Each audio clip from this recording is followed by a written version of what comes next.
Bismillahirrahmanirrahim. Assalamualaikum warahmatullahi wabarakatuh. Sebelum kita memasuki pembelajaran pada pagi hari ini, marilah kita awali dengan membaca Ummul Quran. Dimulai dari surat Al-Fatihah bersama-sama. Al-Fatihah.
Sebelum belajar.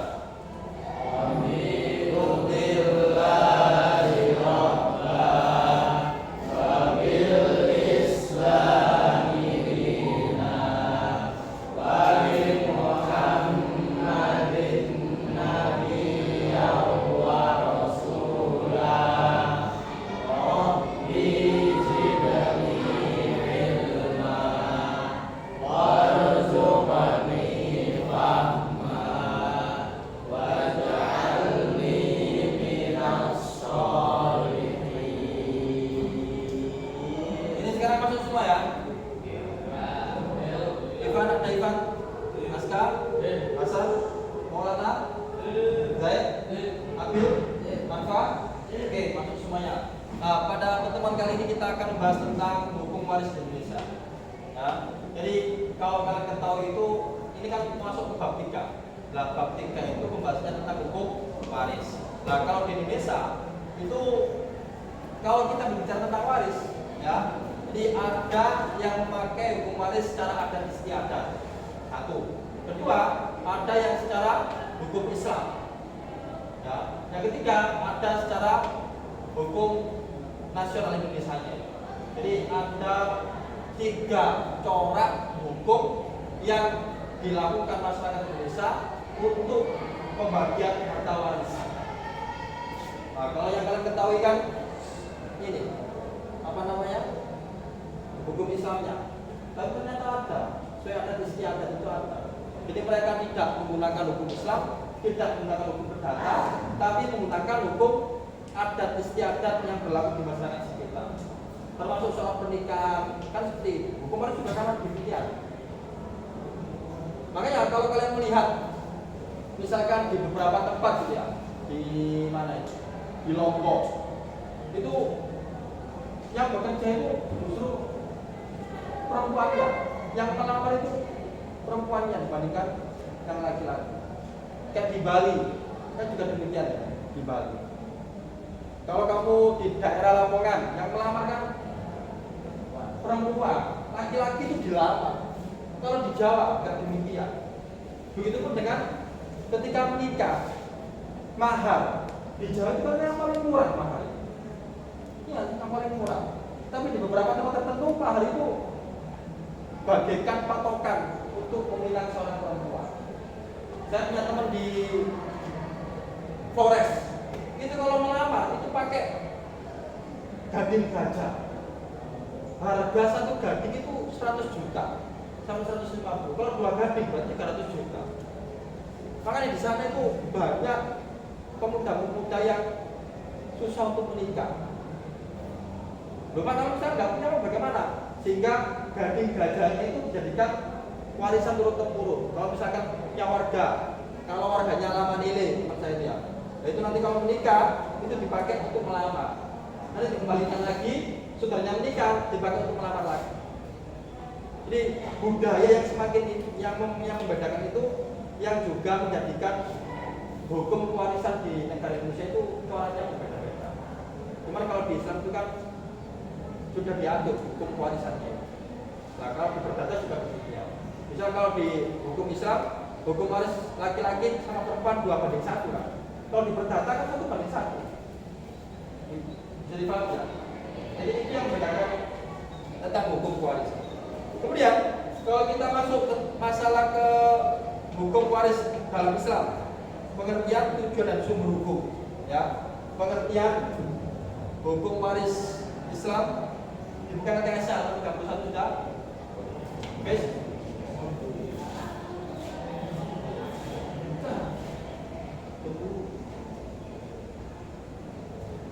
Pewaris merupakan bentuk sama dari miratus. Artinya apa? Nah, harta yang diwariskan, ya. Kalau dalam Islam, harta yang diwariskan itu kan sudah ada ketentuannya, baik laki-laki maupun perempuan maupun ayah maupun ibu, nenek, kakek, kan gitu kan. Nah, cuman kalau kasuistiknya itu adalah kalau misalkan ada seorang orang tua punya anak perempuan dan anak laki-laki, anak laki-lakinya itu dikuliahkan sampai doktor, ya. Terus anak perempuannya kuliah sampai jenjang S1 terus menikah.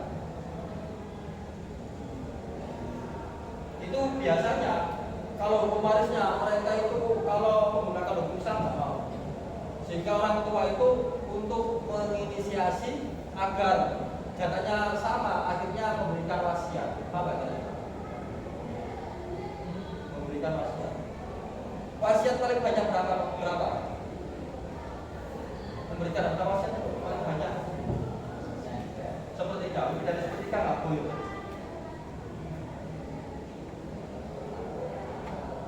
Jika orang tua itu sebelum meninggal maka hartanya itu akan diwasiatkan. Untuk perempuan segini baru nanti dibagi hukum waris Islam. Akan dihari kecenderungan sosial. Nah, pentingnya pemahaman orang tua ini harus mengetahui. Karena soal juga itu urusan panjang. Ya kan? Sekat dulu-duluan banget soal uang. Semuanya di Islam itu diatur sedemikian rupa tentang pembagian hukum waris.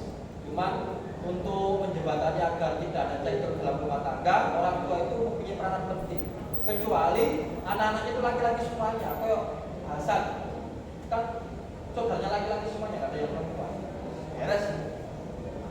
Kalau yang punya adik perempuan seperti Mas Ringga, Ringga nanti dikuliahkan orang tuanya sampai dokter S3, sedangkan adiknya cuma S1, kemudian dilamar sama Ika.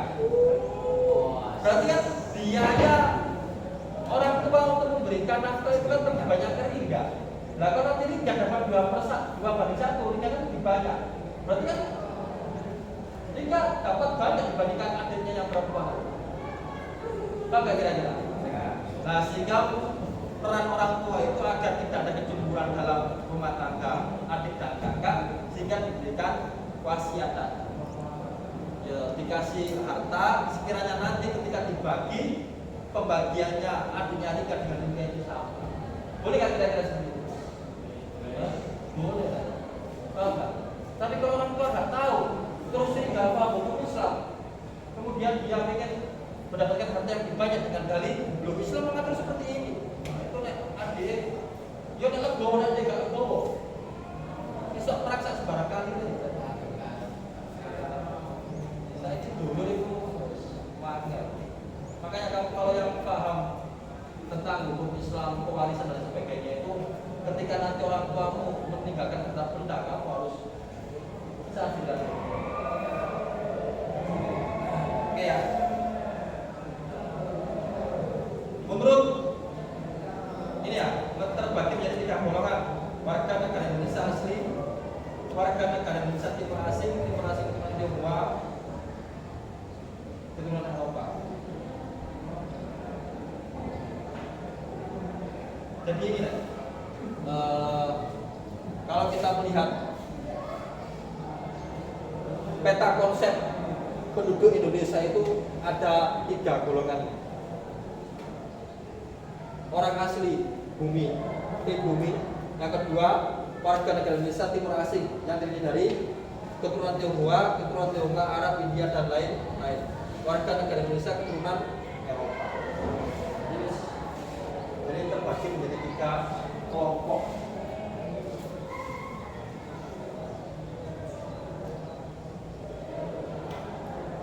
Nah, sehingga ini kemudian karena terbagi 3 peta di dalam masyarakat Indonesia, termasuk orang-orang pribumi, Tionghoa, kemudian orang Eropa, maka menjadikan hukum warisan itu juga berbeda ketika dalam membagikan harta waris.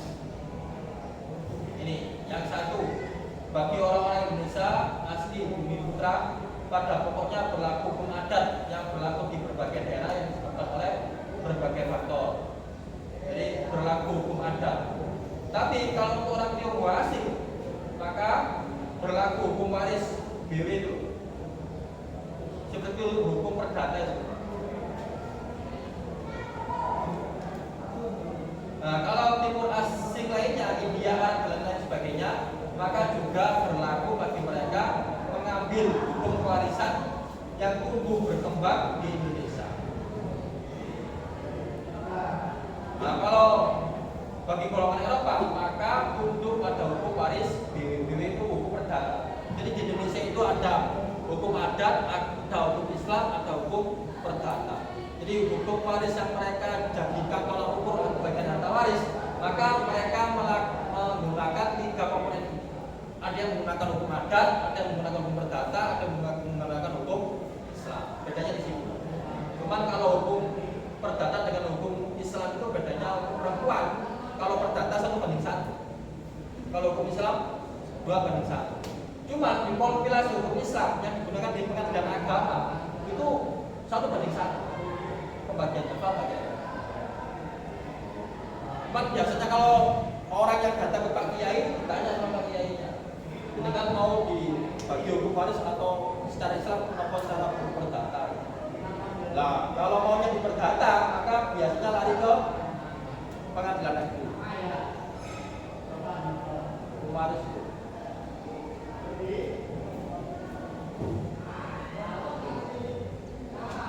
Nah, kemudian coba perhatikan ini. Dasar hukum waris surat An-Nisa ayat 11 sampai 12 ya. Nah, sebelum masuk ke dasar hukum waris, maka saksikan video ini selama 10 menit. Dari video ini kalian bisa mengambil kesimpulan ya. Kemudian setelah itu kalian presentasikan atau bisa kalian komentari yang kurang apa, kelebihannya apa. Oke ya.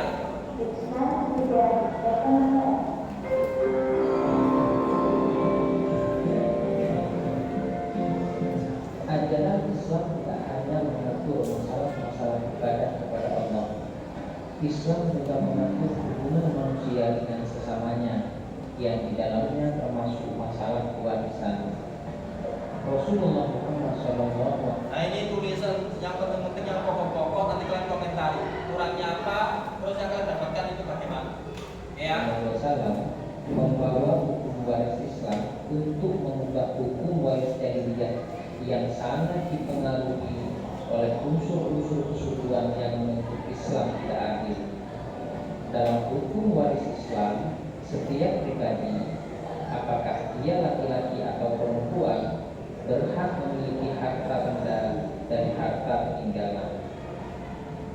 Mewaris merupakan serangkaian kejadian mengenai pengalihan pemilikan harta benda dari seseorang yang meninggal dunia kepada seseorang yang masih hidup. Dengan demikian, untuk terwujudnya kewarisan harus ada 3 unsur. Pertama, orang mati yang disebut pewaris atau yang mewariskan. Yang kedua, harta milik orang yang mati atau orang yang mati meninggalkan harta waris. Dan yang ketiga, satu atau beberapa orang yang hidup sebagai keluarga dari orang yang meninggal yang disebut sebagai ahli waris. Ilmu mewaris adalah ilmu yang diberikan status hukum oleh Allah sebagai ilmu yang sangat penting. Karena ia merupakan ketentuan Allah dalam firman-Nya yang sudah terinci sedemikian rupa tentang hukum mawaris, terutama mengenai ketentuan pembagian harta warisan. Warisan dalam bahasa Arab disebut al-miros, merupakan bentuk masdar dari kata warisan yarisu irsan mirosan yang berarti berpindahnya sesuatu dari seseorang kepada orang lain atau dari suatu kaum kepada kaum yang lain. Adapun menurut istilah, warisan adalah berpindahnya hak kepemilikan dari orang yang meninggal kepada ahli warisnya yang masih hidup, baik yang ditinggalkan itu berupa harta atau uang, tanah atau apa saja yang berupa hak ilegal secara syar'i. Ilmu mewaris biasa disebut dengan ilmu faraid, yakni ilmu yang membicarakan segala sesuatu yang berhubungan dengan harta warisan, yang mencakup masalah-masalah orang yang berhak menerima warisan, bagian masing-masing, dan cara melaksanakan pembagiannya, serta hal lain yang berbeda dengan ketiga masalah tersebut. Sumber buku ilmu mewaris yang paling utama adalah Al-Quran, kemudian As-Sunnah, dan setelah itu ijma' para ulama serta sebagian bukti hasil ijtihad para mujtahid. Hukum kewarisan Islam di Indonesia merujuk kepada ketentuan dalam kompilasi hukum Islam, mulai pasal 171 diatur tentang pengertian pewaris, harta warisan, dan ahli waris.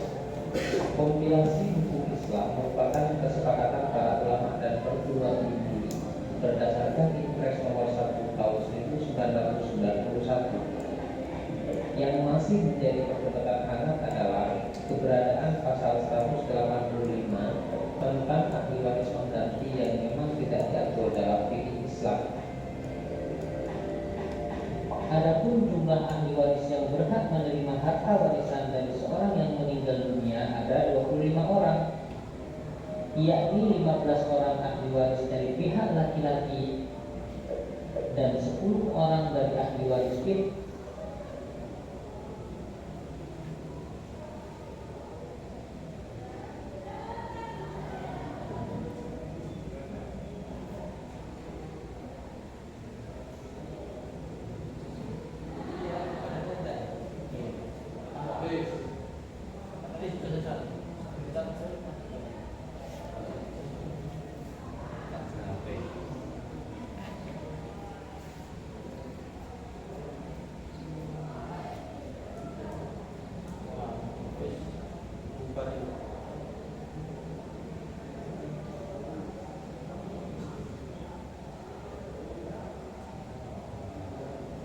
Sudah.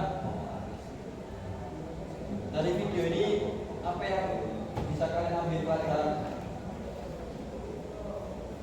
Hukum kewarisan pembagiannya itu kalau untuk perempuan 10 bagian yang mendapatkan waris, kalau untuk laki-laki 14. Di dunia ada pelajaran waris faraid. Ada yang ada sama MA ya, kelas berapa? Baik, zaman saya itu kelas 1 MTS sudah jadi waris.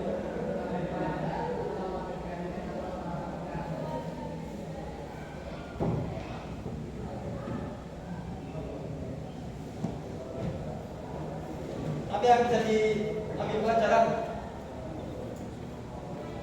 Hah? Itu kenapa yang kalau perempuan itu nah, ada pertanyaan. Kenapa laki-laki itu bagiannya 2, kalau perempuan bagiannya 1? Kenapa? Jangan dijawab karena hukum Anda seperti itu ya, selesai, nggak ada diskusi kita. Kalau kamu jawab karena Qurannya sudah memberikan penjelasan nas seperti itu, ya, selesai, nggak ada diskusi kita. Kenapa deh?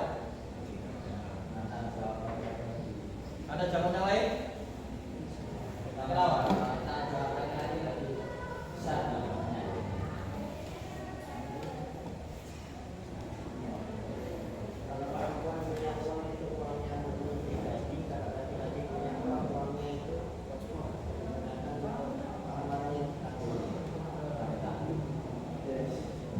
Satu, kata Zaid tanggung jawab laki-laki lebih besar daripada perempuan. Dua, Kalau perempuan punya uang yang lebih pribadi, tapi kalau laki-laki tidak bisa dibeli pribadi harus dibagi dan pada orang. nah itu soal nafkah. Yang lainnya, Mas Rinja, coba. Videonya apa? Ya, coba yang keras. Gimana? Jika dari pihak laki-laki itu kita mempunyai ahli waris dan dari pihak perempuan juga kita mempunyai ahli waris, lalu ini bagaimana mewariskan ke siapa? Ini bertanya atau komentar? Ya? Ini dulu. Yang tadi dulu. Hasan, wis yang lain nggak ada? Oke. Jawabannya Hasan sama aja seperti itu. Ini ya, kalau hukum waris itu kan laki-laki kan dapatnya banyak. Kalau misalkan ada uang 100 juta, perempuannya dapat 50 juta, laki-laki dapat 100 juta. Nah, perempuan itu kalau misalkan dia menikah, dia itu tidak ada kewajiban mengeluarkan uang spesial itu. Ya, kalau laki-laki dia ada kewajiban untuk mengeluarkan mahar. Satu, ya, dia juga ada kewajiban untuk mengeluarkan pesta pernikahan. Dua, dia ada kewajiban untuk menafkahi istrinya. Tiga, paham sih? Pasangan perempuan nggak ada kewajiban seperti itu. Ketika perempuan dinikahi oleh sang laki-laki, maka tanggung jawab sepenuhnya adalah kepada laki-laki tersebut, termasuk nafkah dan lain sebagainya. Makanya sebetulnya itu dalam pernikahan itu berat. Beratnya itu adalah kalau seandainya perempuan itu kemudian diberikan biaya sama orang tuanya 1 juta per bulan, paling nggak kamu harus bisa memberikan 1 juta per bulan karena menggantikan posisi. Iya, kan orang tua itu kan sudah menyerahkan sepenuhnya kepada suaminya itu kan, baik tentang nafkahnya, bimbingannya dan sebagainya sudah sepenuhnya kamu yang menghidupi. Nah kalau kita hitung-hitungannya dari transaksi orang tua, maksudnya jadi ketika seorang perempuan dikasihkan warisan harta benda itu foto, dia dapat 50 juta, foto 50 juta.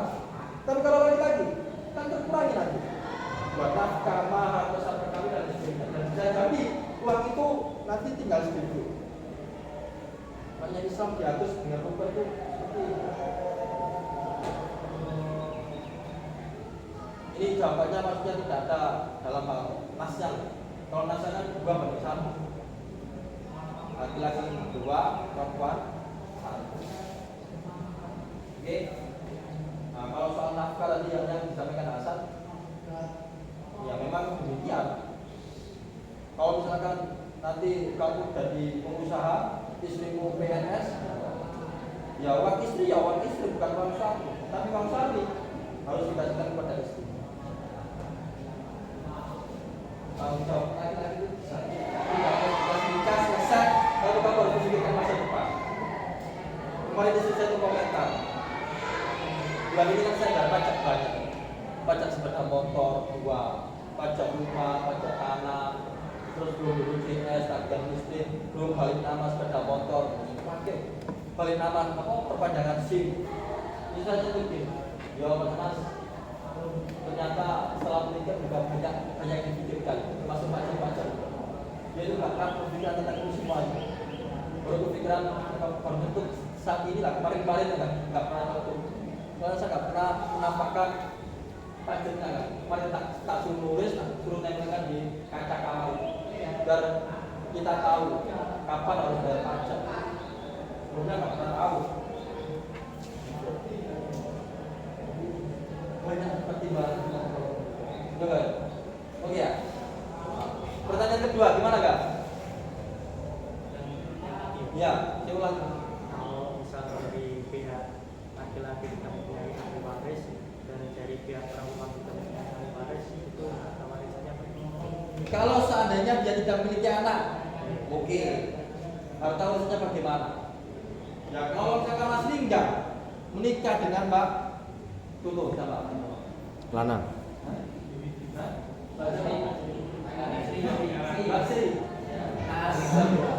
Mbak Sri, Mas Lingga nikah dengan Mbak Sri, menikah belum punya anak.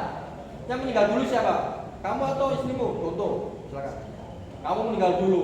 Ya harta warisannya ya untuk istrimu nanti. Terus untuk orang tuamu juga nanti dapat bagian. Itu. Kan sudah diatur itu. Kalau misalkan dia meninggalkan istri, dia tidak meninggalkan anak, meninggalkan ibu berapa bagiannya, ayah berapa. Gitu enggak? Tapi kalau di orang-orang Katolik itu ya, atau Tionghoa Cina, jangankan itu ya, pindah agama pun sudah dapat warisan. Sebenarnya dulu itu agama Katolik, gereja ke gereja, terus dia itu dapat hidayah pindah ke Islam. Jadi belajarnya dosen saya itu dulu belajarnya alif ba. Dan mulai hijrah, dia cerita ini masalah saya, kalau misalkan saya sudah menentukan masuk Islam, maka saya sudah siap berisiko, termasuk keluarkan dari nasab keluarga dan tidak dapat warisan. Kalau bisa bagaimana? Salah. Anak zina juga tidak mendapatkan warisan, iya kan? Karena warisan itu karena akan pernikahan, nasab. Dan kalau menikah nanti walinya bukan wali hakim.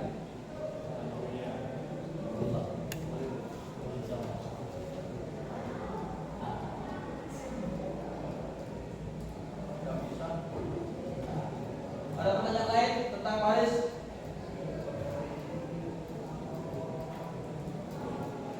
Nah, nanti dibaca ya surat An-Nisa ayat 11 dan 12.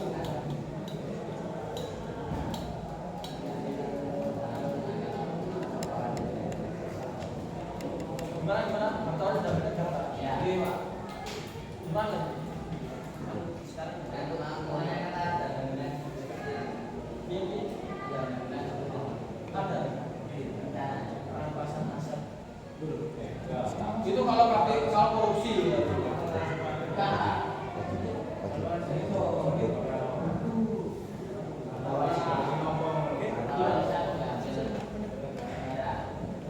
Harta warisan dari negara. Ada.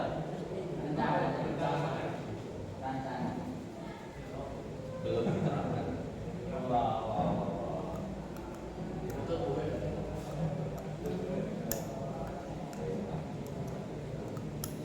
Saya pernah tahu tentang itu.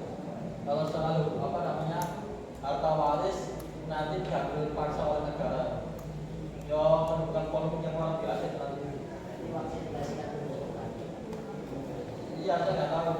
Kalau misalkan harta korupsi diambil dirampas oleh negara, semuanya ya bisa jadi. Tapi kalau harta waris saya belum pernah dengar.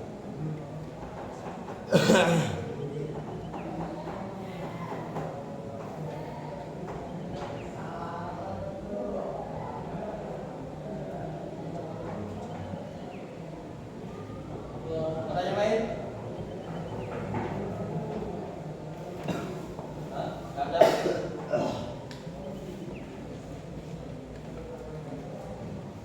Mas, coba buka halaman 33. Kedudukan ilmu waris dan hukum yang mempelajarinya.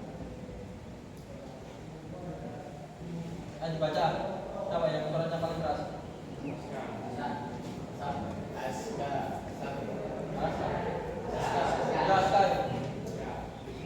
Kedudukan ilmu waris. Kedudukan ilmu waris dan hukum mempelajarinya. 1. Kedudukan ilmu waris.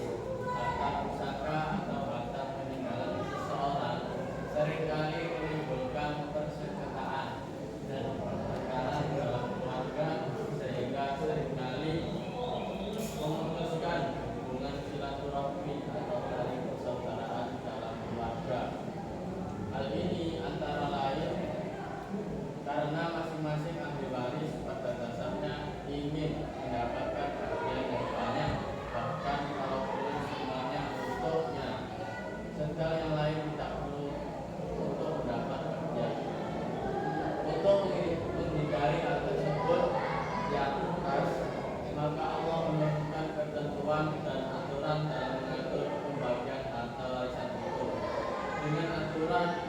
dan ketentuan yang sudah pasti.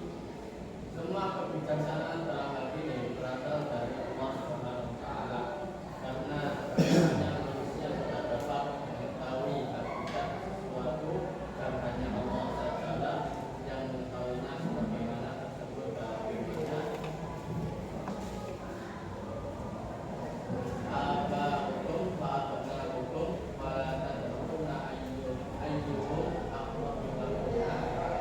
Fariidatan minallah, innallaha kana 'aliman hakima. Artinya tentang orang tuamu dan anak-anakmu, kamu tidak mengetahui siapa di antara mereka yang lebih dekat manfaatnya. Ini adalah ketentuan dari Allah. Sesungguhnya Allah Maha mengetahui lagi mengetahui. Dua, hukum mempelajari ilmu mawaris. Hukum mempelajari faraid atau ilmu mawaris merupakan fardu kifayah. Kita umat muslim wajib mengetahui tentang ketentuan-ketentuan yang ditetapkan oleh Allah Subhanahu wa taala dalam hal yang berkaitan dengan ilmu faraid atau ilmu mawaris tersebut. Nabi Muhammad SAW bersabda, "Aqsimul mala baina ahlil faraidi 'ala kitabillah." Artinya, bagilah harta benda di antara ahli-ahli waris menurut kitab Allah. Hadis riwayat Muslim dan Abu Dawud. Selain itu, Rasulullah SAW bersabda pula, "Ta'allamul faraida wa'allimuha lin-nasa fa innahu nisful 'ilm wa huwa yunsa wa huwa yunza'u min ummati." Artinya, pelajarilah faraid dan ajarkanlah dia kepada manusia, karena dia adalah separuh ilmu dan dia mudah dilupakan orang, dan dia adalah sesuatu yang akan dicabut satu kali dari umat.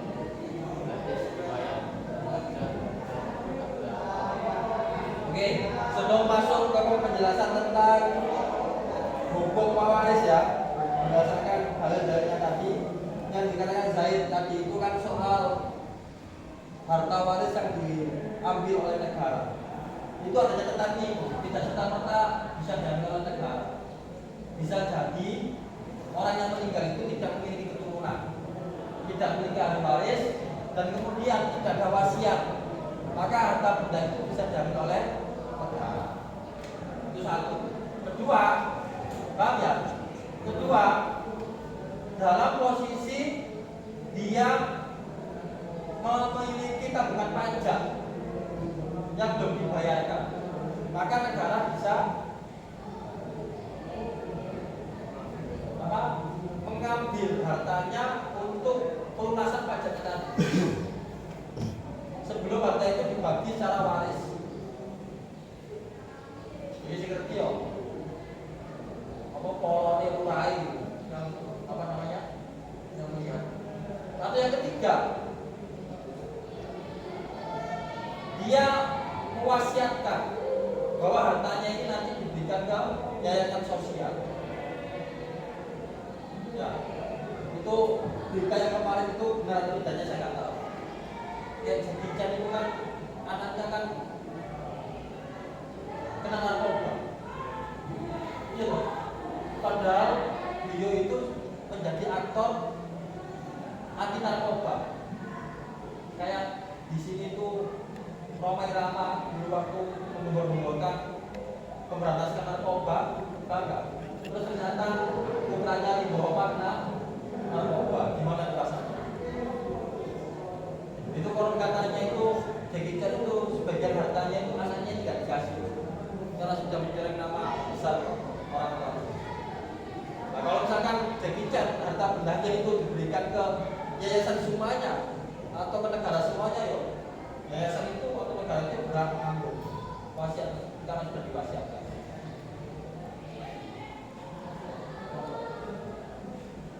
Jadi paham ya? Jadi gak serta-merta langsung diambil, kok kaget diambil kok bisa.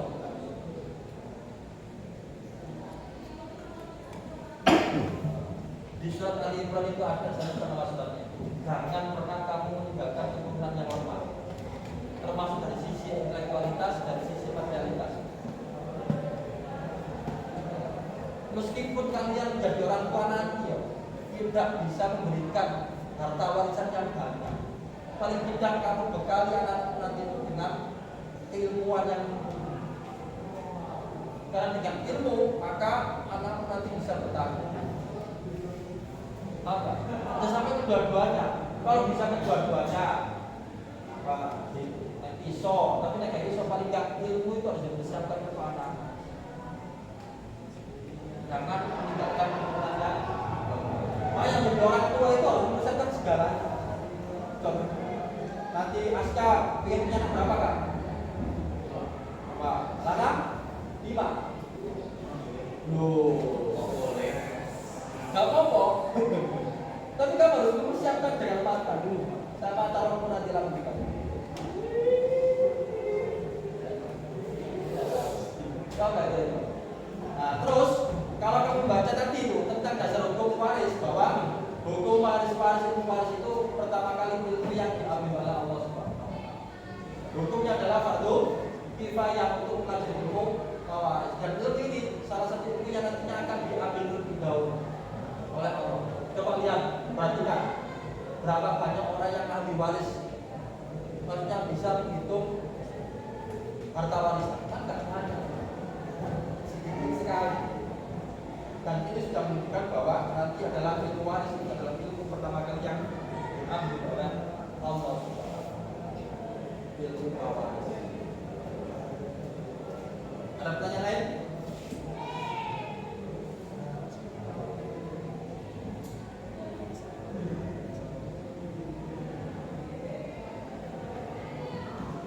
Yang tadi, la yarithul muslimul kafir walau kafirul muslim.